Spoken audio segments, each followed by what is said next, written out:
ৰাতিপুৱাই পুৱাই খিৰিকীখন খুলি চালোঁ নাই। ক'ত গ'ল বাৰু আজি? এইবুলি দৰ্জাখন খুলি ৰাস্তালৈ ওলাই আহিলোঁ। ৰাস্তাত গাড়ীবোৰ ঠিকেই চলি আছে, কিন্তু ইয়াতো নাই। মানে সেই কুঁৱলীৰ কথা কৈছোঁ। এইকেইদিন যেনেকৈহে পৰিছে, বাৰু যি নহওক, দাঁতকেইটা ব্ৰাছ কৰি লৈ অকণমান ৰিফ্ৰেছ হৈ কিবা এটা খাই মই ওলালোঁ ক্লাছলৈ। আৰু এনেকৈ গৈ আছোঁ।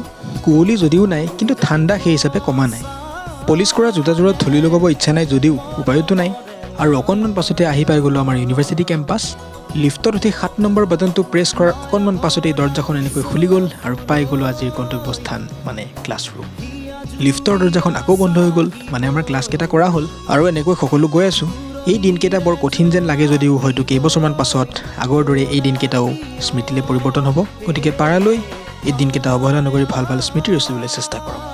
আৰু লগতে মই ক'ত পঢ়োঁ, কি পঢ়োঁ, ক'ত থাকোঁ এদিন বাৰু ভালদৰে জনাম। এয়া পালোঁ আহি ধাৰাপুৰ। মই মানে আজি ঘৰলৈ গৈ আছোঁ। প্ৰায় 2 ঘণ্টা বাছেৰে যাত্ৰা কৰাৰ অন্তত মই আহি পালোঁ মঙলদৈ। গতিকে আজিলৈ এৰিছোঁ। Bye bye.